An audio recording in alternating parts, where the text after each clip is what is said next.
వృశ్చిక రాశి వారికి ఈ వారం సాధారణమైనటువంటి గ్రహస్థితి గోచరిస్తూ ఉన్నది.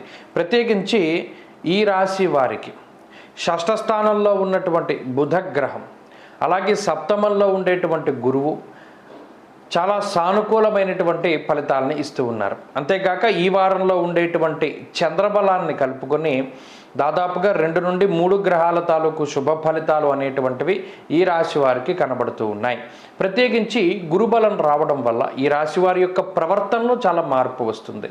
గతంలో చేసినటువంటి ఏవైతే దోషాలు ఉన్నాయో, గతంలో తీసుకున్నటువంటి రాంగ్ డెసిషన్స్ ఉన్నాయో, వీటన్నిటినీ కూడా అధిగమించేటువంటి విధంగా అనుభవపూర్వకమైనటువంటి జ్ఞానంతో వీరు మసులుతూ ఉంటారు. అంతేకాక బుధుడు షష్ఠ స్థానంలో ఉండడం కూడా లౌకికమైనటువంటి ఆలోచన శక్తిని పెంపొందిస్తూ ఉంటుంది. ఈ వారంలో ఉన్నటువంటి పరిస్థితులు అర్ధాష్టమ శని, పంచమంలో ఉండేటువంటి కుజరాహువులు, ఈ గ్రహ సంపత్తి వల్ల కోపంతో ఏ నిర్ణయాన్ని కూడా తీసుకోకూడదు. ఇది ప్రధానంగా గుర్తుపెట్టుకోవాలి. అటు ఉద్యోగం మార్పు విషయంలో కానీ, వ్యాపార విషయాల్లో కానీ, లేదా కుటుంబ సభ్యులతో మాట్లాడేటప్పుడు కానీ, లేదా మరి ఏ ఇతరత్ర నిర్ణయాన్ని తీసుకునేటప్పుడైనా సరే కోపంలో ఎటువంటి నిర్ణయాన్ని ఈ వారం తీసుకోకూడదు. ఈ ఒక్క విషయం మినహాయించి మిగతా వేటి పరంగా కూడా అంత జాగ్రత్తగా ఉండవలసినటువంటి పరిస్థితులు లేవు. ఉద్యోగపరమైనటువంటి విషయాలు చాలా అనుకూలంగా ఉన్నాయి. అయితే ఈ వారంలో కూడా కొంత ఖర్చు కనబడుతూ ఉన్నది. ఆ ఖర్చు అనేటువంటివి మీ విహారయాత్రలు, వినోదయాత్రలు, తీర్థయాత్రలు, లేదా మీ ఇంట్లో ఉండేటువంటి మనుషులు వాళ్ళు మీ కుటుంబ సభ్యులు లేదా బంధువుల మూలకంగానే ధనాన్ని ఖర్చు పెట్టేటువంటి పరిస్థితులు అయితే కనబడుతూ ఉన్నాయి. కాబట్టి ఖర్చు ఉన్నప్పటికీ అది ఆనందదాయకంగానే ఖర్చు అవుతూ ఉంటుంది. కాబట్టి ఇబ్బంది ఏం లేదు. ఇక ఉద్యోగపరమైనటువంటి విషయాలు చాలా సానుకూలంగా ఉన్నాయి.